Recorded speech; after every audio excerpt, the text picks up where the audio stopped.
Ava met Damien at her cousin's backyard BBQ, one of those casual, sticky summer events where everyone's either overcooked or overdrunk. Damien stood out because he wasn't trying to. He was tall, quiet, sipping his soda like he had a mortgage and a Roth IRA. Ava had been dating chaos for years, so this calm, dependable man felt oddly refreshing, like sparkling water after a night of tequila shots. They talked until everyone else had disappeared indoors and he actually listened. Not the fake, totally listening. The kind where he asked questions and remembered your answers. 2 weeks later, he asked if they were exclusive. Ava said yes, mostly because no one had ever asked like that before. At first it was good. Damien was the responsible type. On time, polite to waiters, always paid his share, and sometimes hers too, without making it feel like charity. He had a stable job in logistics management, which Ava only half understood, but always described as boring, steady, and probably essential to the economy somehow. She worked in marketing. Her job sounded cooler than it was, but it paid the bills and allowed for the occasional retail therapy binge. Ava liked her freedom, her brunches, her spontaneous Thursday wine nights. Damien didn't mind, or at least didn't seem to. And then there was Theo. Theo had been in Ava's life long before Damien. College friend turned partner in crime turned, well, complicated. He was everything Damien wasn't. Unpredictable, sarcastic, allergic to structure. Theo worked random consulting gigs, made decent money doing something no one fully understood, and had more free time than sense. Ava and Theo had always claimed their bond was strictly platonic, and for the most part it was. Except for a few blurred nights in college, and maybe once or twice since. But that didn't count. Not really. It was just history, chemistry, harmless combustion. When Ava started dating Damien, he welcomed Theo into the fold like a good sport. Game nights, beers, even genuine conversations. Damien never showed jealousy. At least, not at first. But little things started happening, like the way Damien's smile thinned whenever Ava laughed too hard at Theo's jokes, or when he suddenly went quiet after seeing Theo's name pop up on her screen during dinner. One night, after an especially long day, Ava was curled up on the couch with Theo watching a documentary. They shared a blanket because, honestly, it was cold, and she couldn't be bothered to get another. It was fine. Totally fine. Just friends watching Netflix. That happened a few times. Damien working late, Theo dropping by, takeout containers piling up on the coffee table. It became a casual routine, unspoken, unchallenged. Until one night, Damien came home earlier than usual and found them mid-movie, mid-blanket share, mid-laughter.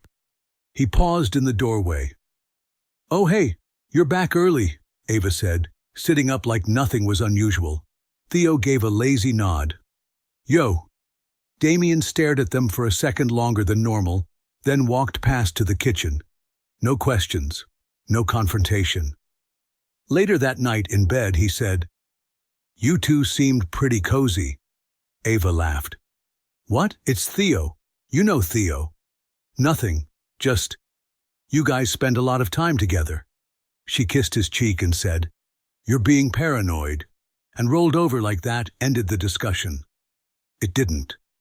One evening, after another too casual hangout between Ava and Theo, Damien finally said it. "I don't want to be that guy, Ava, but this thing with Theo, it's too much." "What thing?" she asked, arms crossed, already defensive. "You're with him more than you're with me. You laugh with him like I'm not in the room, and honestly, I'm not comfortable with it anymore." She rolled her eyes. "He's my best friend. You knew that when you met me." "Then be honest with yourself," Damien said. "If I asked you to block him, would you?" "No," she said flatly, "because this is your issue, not mine." He took a breath. "Okay, thanks for making it clear." Ava was scrolling through concert dates at her desk, sipping overpriced cold brew, when Theo called. "Guess who just got us last-minute tickets to Revive?" he said like he'd just cured a disease. "Wait, the one in Ashfield? That's 3 hours away." "Exactly. Which is why we're staying the night." Already found a hotel. 2 beds, obviously. She laughed. You're such a planner when it's completely unnecessary. Are you in or what? She hesitated for half a beat, just long enough to remember Damien's monthly budget spreadsheet and that awful little sound her car had been making. I'll text you, she said. But she already knew the answer. That night she turned to Damien while they were brushing their teeth. Hey, quick thing, she said, voice light, almost bored. My car's making that weird clicking noise again. I think I need to take it in. Damien spit toothpaste. Still? You just had it looked at. I know, but now it's worse. Probably something with the transmission? Timing belt? I don't know. He gave her a skeptical look. She added, I'd go to my dad, but he's out of town and I need the car this weekend. Could I borrow like $400? I'll pay you back when my client pays. Of course, he said without hesitation. Just let me know where to transfer it. And just like that, guilt got swallowed down with mouthwash. 2 nights later, she was riding shotgun next to Theo, hair down, music up, watching the city lights fade in the rearview mirror. He cracked open a Red Bull with his knee and grinned. Tell Damien we're at a branding workshop or some client immersion. I told him I'm at a regional marketing conference, she smirked. He didn't even question it. Theo raised his can in mock salute. To trust issues or the lack thereof. She laughed, but it caught in her throat. Just a little. They got a modest hotel room. 2 beds, yes, but only 1 used, if we're being honest. And they definitely weren't. A few days after Ava got back from her conference, Damien asked her something casual, almost too casual. So, what did the mechanic say about your car? Ava froze for a split second. Oh, right. Yeah, it was the battery, or the alternator, something like that. Damien nodded slowly. Cool. Glad you got it sorted. And that was it. He didn't press further, but he was definitely paying attention, more than he used to. That same night, Ava walked into the living room to find Damien on his laptop, tabs open, headphones in. When she glanced at his screen, she noticed one of their shared accounts, cloud storage. What are you doing? She asked. Cleaning up some old stuff, he said. Organizing receipts, emails, backups. Ava shrugged and walked away, but a tiny knot formed in her stomach. What she didn't know was that Damien had already stopped trusting her. After too many late-night texts from Theo. Too many vague excuses. Too many work events with no pictures, no proof. He had started connecting dots, and now he was collecting receipts. Literally. Bank statements. Travel confirmations. Emails.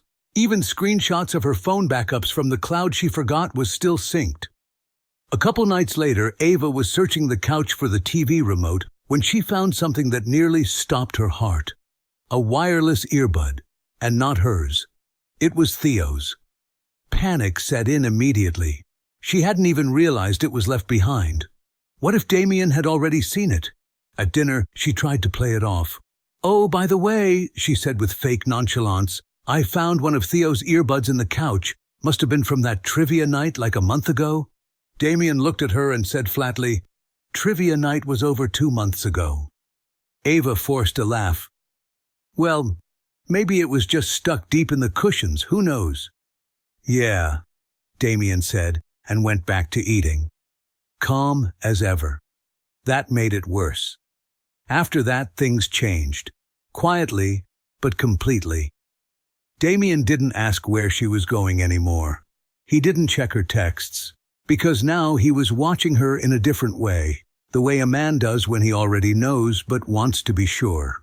Ava noticed him texting more often too, to people she thought he'd cut off, like Jake, the same Jake who always gave her weird looks at dinner parties. Since when are you talking to Jake again? She asked one evening. Damien replied without looking up. He reached out. Ava scoffed. He always hated me. Damien looked at her, not cold, not angry, just clear. Maybe he had good reason. That night, Ava deleted old messages from Theo, cleared her browser, turned off CloudSync, just in case. She didn't know Damien had already saved everything he needed. She was still playing defense. He was already building his case. Thursday night. Ava was in the shower, humming like someone who hadn't been living a double life for months. Steam filled the room. Her phone sat on the nightstand, unlocked, screen facing up. Back in the bedroom, Damien was putting away laundry when he heard the buzz. He hadn't planned to look. He really hadn't. But then the name Theo flashed across the screen, followed by a message that ended the debate in his head forever. Last night was amazing. Can't wait to see you again tonight. Same time? Damien didn't flinch. He didn't blink. He just sat down on the bed, phone still in hand, like his entire body had gone into quiet shutdown. When Ava came out 20 minutes later, towel wrapped around her head, she stopped cold. Damien was sitting on the edge of the bed holding her phone. She tried to play dumb. "Everything okay?" He looked up, eyes empty. "Got a message, from Theo." Ava's stomach flipped. "You went through my phone?" "No," he said, still calm. "It lit up. I read the preview." She lunged forward and snatched it from his hands. "This is controlling, Damien. Seriously, reading my private messages now?" He stared at her like he didn't even recognize her. "You want to talk about privacy? You've been lying to my face for months." "I have not." He stood. "Really? You want to keep lying right now?" He took a deep breath. "Ava, I've been patient. Too patient. But this has to stop. I want you to block Theo. Today." She laughed, sharp and dismissive. "Are you serious?" "Damien, this is what I mean. You're spiraling. You've convinced yourself there's something going on because you're insecure." "No," he said calmly, "because I'm not blind." "He's my best friend," she snapped. "You don't get to tell me who I can talk to. Not if your best friend keeps sending you messages like that." Ava crossed her arms. "Theo and I are just friends. That message, he was talking about a project, a presentation I helped him with." Damien blinked slowly. "You're still going with that?" "Yes. And you know what? If you really love me, you'd trust me instead of stalking my texts." He walked to his desk, opened his laptop and turned it toward her. A folder was open. Ava, Truth. Inside were screenshots, email confirmations, hotel reservations, location data, and worse, synced texts from their shared cloud, including ones she thought were long deleted. Ava's jaw locked. "You've been spying on me?" "I've been verifying my instincts," Damien said evenly. "You told me you were at work and you were in a hotel with him. 7 times, Ava." She backed away. "I can't believe you're doing this to me." "No," he said, voice cold. "I can't believe you did this to us." She tried to recover fast. "Okay, look, maybe I made some mistakes, but you're making this way bigger than it needs to be. We can fix this." He didn't speak. So she did what always worked. Tears. "I've been under so much pressure," she whispered. "You've been distant. I felt alone. I just needed someone to talk to." "I was distant," Damien repeated, "because I didn't recognize you anymore." Silence. Then he took a breath. "Block Theo on everything. If you want to even try to fix this, that's where we start." Ava stared at him, then laughed. "You're giving me ultimatums now? What is this, high school? I'm not blocking my best friend because your ego got bruised." Damien nodded. "Okay." He walked to the closet and pulled out a suitcase. Ava blinked. "Wait, what are you doing?" He unhooked a few shirts from hangers, folded them, and placed them neatly inside. She stepped forward. "Seriously? You're leaving? Over Theo?" He didn't respond. "You're being ridiculous," she shouted. "Grow up, Damien." He zipped the suitcase. "I deserve someone who doesn't lie every time I blink." As he walked toward the door, her phone lit up again. Another message from Theo. "Did the idiot buy your story?" Damien paused, read it, smiled, just once, and left without a word. It had been 3 days since Damien left. No calls, no texts, no dramatic Instagram story or cryptic breakup post. He simply vanished from her daily life like he'd never existed, like she dreamed him up and then pissed him away. At first, Ava didn't panic. She assumed he was just cooling off. He always did that, took a breather, came back level-headed, but this time felt different. Because this time, he took the good towels, and the passport, and the framed photo of them at her sister's wedding, the one he used to say, made him look awkward but proud. That night she called. No answer. Next day she texted, "Can we talk? Please, one conversation." Left on read. So she tried Theo. Because, hey, if she couldn't get her boyfriend back, maybe her backup was still available. He answered on the third ring. "Hey." "Hey," she said, feigning nonchalance. "Crazy week, huh?" "Yeah," he replied. "You good?" "I mean," Damien freaked out, packed up and left. Theo paused. Damn, didn't think he'd actually go through with it. She frowned. "What's that supposed to mean?" "I mean, it was coming, right?" Her heart sank a little. "Are you, like, mad at me? Or are we still okay?" Theo hesitated, and then gave the verbal equivalent of a shrug. "Look, Ava, you're cool and all, but I'm not really trying to get in the middle of, like, a war zone right now." She blinked. "Excuse me? I just think maybe you and I kind of blurred the lines, you know? Got carried away. I didn't sign up for fallout." "Oh my God," she said. "You're ditching me now?" "I'm not ditching. I'm just stepping back, letting it breathe. You said you wanted to be with me." "That was situational?" She went dead silent. "Anyway," Theo continued, "I'm seeing someone else, super casual. She's not into drama. It's refreshing." And with that, the line went quiet. That night, Ava sat on her couch. Same blanket, same couch, no Theo, no Damien, just her, stale takeout, and the horrifying realization that she'd bet on the wrong person and lost both. She opened Instagram. Damien had deleted every photo of them together, even the one where they were holding their first keys to the apartment. She tried texting him again. "Please, I messed up, I know that. Can we just talk?" Seen. No reply. A week later, a mutual friend reached out. "Just wanted you to know Damien's doing okay," the text read. "He's staying with his brother for now, working out, joined a hiking group." Ava stared at it. He was rebuilding his life, not moping, not spiraling, healing. And suddenly, the silence wasn't empty, it was closure. It had been a month. Ava had stopped texting every night. She'd already used the full rotation. "I'm sorry. I wasn't thinking. You weren't present. We can fix this." Nothing worked. Damien stayed silent, like he'd taken a vow of emotional cleanliness. So she did the one thing she swore she'd never do. She showed up. She waited by his office after work. Hoodie, no makeup, messy bun. The full, "I'm just a vulnerable girl" ensemble. He walked out at 5:07 p.m. sharp, looking calm, put together, and lighter. "Damien," she called out. He paused, looked over, polite but not surprised. "Ava," she tried to smile. "Can we talk?" He looked at her, expression unreadable. "About?"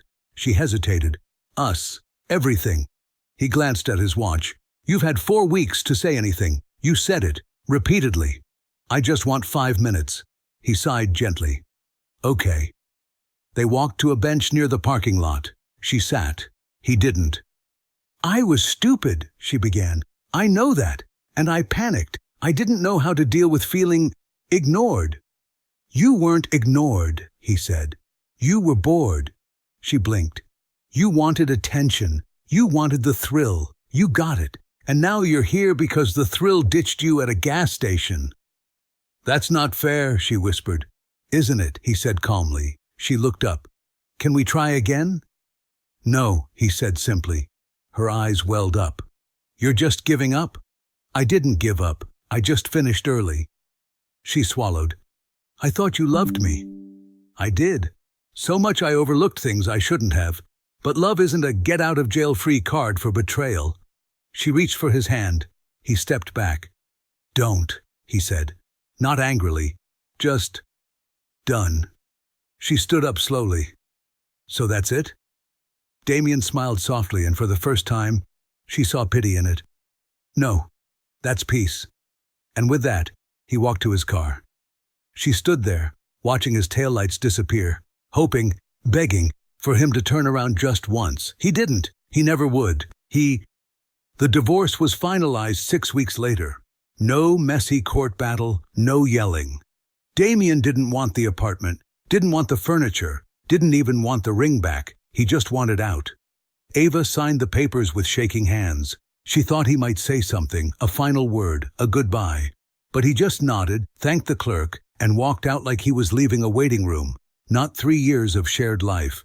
As for Theo, he ghosted completely, unfollowed her, moved cities, started dating a yoga instructor who wore crystals and didn't ask questions. Ava stayed in the apartment for a while, but the silence got too loud. Too many memories in the walls, too many mirrors that didn't lie. Eventually she moved. She still tells people it was mutual and that Damien just couldn't handle a strong woman. But sometimes when no one's around, she checks his social media.